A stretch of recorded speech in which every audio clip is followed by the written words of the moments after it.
Welcome to Zach's house. Welcome to Zach's house. For today's video, it's going to be a little different than our other videos because we're going to talk about the birth of Kaeden. He's our oldest kid, and when he came a little bit early, and so it was actually a pretty eventful experience, and I think we learned a lot from it, and it was hard. So in this video, we're going to start by talking about his birth. So Kaeden's due date was July 11th of 2018.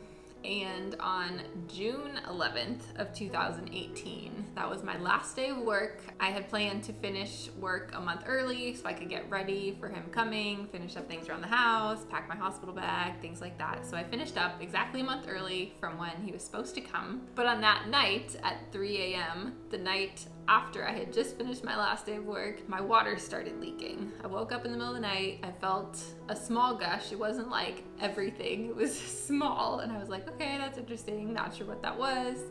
So I got up, went to the bathroom, was there for a little while. Long enough for me to be awake and be like, this is weird that she's gone so long, because usually sleep is very big, like a very big priority for Kathy at night. And I was probably in there for like half an hour. So I go back to bed and I'm like, hey, I think my water is leaking. And you were like... I was like, are you sure? And I was like, yes, I'm pretty sure. I'm pretty sure at that point I was like, should we go to the hospital? Mm-hmm.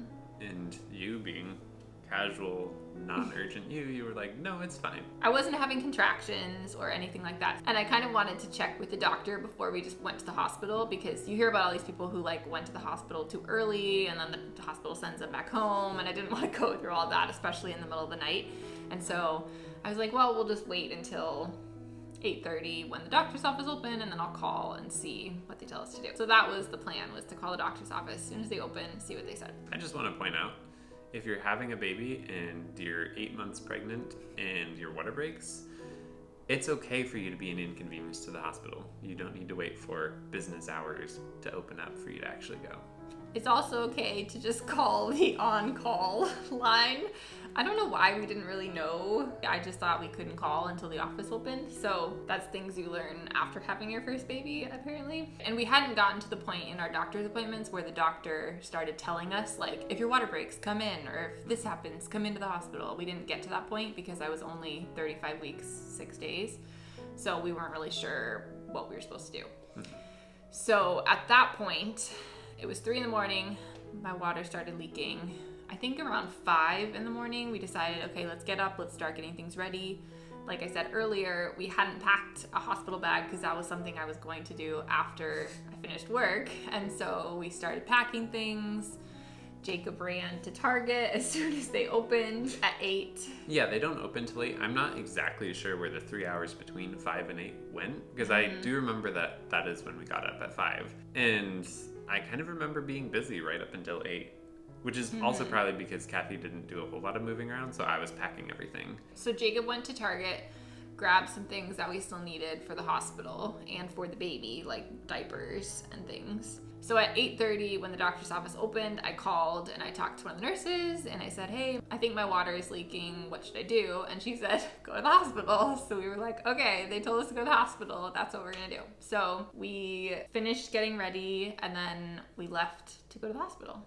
So we got to the hospital and we went to OB triage, which is where you get checked when you think you're in labor. And one of the midwives checked me to see if it was actually my water that broke. And she confirmed that yes, it was. It was my water that was leaking slowly. And so then they admitted us to labor and delivery. By the time we were getting moved to labor and delivery, I think that was when my contractions actually started. I didn't have any before that, even though my water was leaking and everything. But that was the point at which they did start on their own. So we got moved to labor and delivery and we got settled. We pretty much then just waited for a while as the contractions progressed. By the early afternoon, my contractions were still progressing and I was dilated to a 6. And at that point, I got an epidural. I knew that I wanted to get an epidural beforehand, and so that seemed like a good time based on how much pain I was in. And for the epidural, at our hospital at least, no one else can be in the room with you while you're getting the epidural. So Jacob had to leave while I was getting that for about 30 minutes. So that was where that day really took an interesting turn for me, because up until that point I wasn't really that stressed. And at that point I went out into the hallway and I was walking down the hallway to the waiting area, and there were these two guys standing out there kind of huddled together, kind of crying. So I was going to keep walking, and then one of them was like, "Hey, did you have the baby?" And I was like, "No, we're still in the beginning stages of this." And he was like, "Oh, well, I hope it goes well because we just lost our baby." Which, when you're about to have a baby, that's a really hard thing to hear. So I went and I was sitting in the waiting room, and I actually ended up calling my brother and just saying, "I'm freaking out because these people just told me that they lost their child," which was awful. And now Kathy's in there and we're having this baby and it's early and I don't really know what to do. And he listened really well and I really appreciated that. After about half an hour, the nurse came out and said, "She got the epidural, everything's good, you can go back in." So I went back in and Kathy had no idea of the crisis I had just gone through. So I had gotten the epidural. I was feeling great, way better after getting the epidural. But the epidural for me actually slowed my contractions down a little bit. So the nurses noticed that, and then they decided to start me on Pitocin to get them going again because they didn't want it to take too long because my water was leaking and they didn't want the baby to get an infection. At some point during the day also, the neonatologist came by. That's the doctor who works with premature babies. And she came by to talk to us about how our baby was going to be in the NICU because of how early he was, which is funny as I think back to it, because when we were scrambling to get ready that morning, we just assumed we would be taking the baby home with us. Like, we brought diapers and outfits and all these things for him. We didn't really think about the fact that he wouldn't be coming home with us right away because he was so early. So she talked to us about what that would mean, that when he was born, that he would pretty much just go to the NICU right away. So we knew to expect that, which was really nice. She also told us that she herself was a premature baby born at 27 weeks. So that reassured us a little bit that he would be quite all right being born at almost 36 weeks, even though he would have to be in the NICU. That was really nice that she came by and talked to us. We really appreciated that. So the afternoon went on, my contractions kept going. Jacob's family came and brought him food, which was really nice. So I think by 11 p.m. was when I was dilated to a 10, and they came in and said, "All right, it's time to push." So that was interesting because we had a lot of people in our room. I counted, and at one point there were 16 people besides us in the room. There was our OB, and then a resident or two, and then a bunch of nurses, and then the neonatologist, and then also 2 NICU nurses. It was quite the crowd. It was a very full room when I started pushing, particularly because Kaeden was going to be early, and so he needed extra care as soon as he came out, rather than a baby who was born at full term. Yeah. So I think I pushed for about 30 minutes. It was about that. And it's funny because when you've never had a baby before, you have to figure out, like, what does it feel like to push? Like, how do you do it? And so that was a little bit of an interesting experience for me with learning how to push the baby out. And so I was having some trouble with that. Kaeden wasn't coming out, and every time I would have a contraction, his heart rate would spike, and so they were a little bit concerned about him. And so I think the doctor said this to kind of scare me a little bit into doing better, into pushing better, but he said, "We need to get this baby out, otherwise this could end up in a C-section, or we might have to use a vacuum to get him out." And so apparently I started pushing better, because as soon as Kaeden came out, they found out that his umbilical cord was all wrapped up in his arms and everything, so that's why he was having a hard time getting out, and that's why his heart rate kept spiking every time I would have a contraction. So they used the vacuum, he came out, and you can tell from there because I didn't really see what happened. So, first of all, I want to talk about the vacuum. When you hear vacuum, for me at least, I think vacuum cleaner, but maybe more hospital-ish. We'll actually probably find a picture and just insert it right here so that you can see it. But I always describe it as like a little thing that you hold with a macaroon with a little indent in it and a little tube connecting them. So basically they take that, and as soon as they can see the head when they're crowning, they put that on the head and then squeeze, and then it gives them something that they can just gently help a little bit with. Using the vacuum does put a big bruise on his head though, so he did end up with this very large circle bruise on his head for a week or two. A week? Probably Yeah. a week. It was kind of sad looking though. So he came out, and when you see a baby come out, you think it's going to be some neat and tidy thing. It's not. It's just a mess of arms and legs and cords and blood all kind of falling out. And he immediately fell out into the doctor's hands and was handed to the neonatologist and immediately whisked over to the other side of the room where there was the incubator bed ready for him. But I'm standing here next to Kathy, and I'm seeing her just kind of being exhausted, sweating, bleeding. I was so happy that he was out and that we didn't have to have a C-section.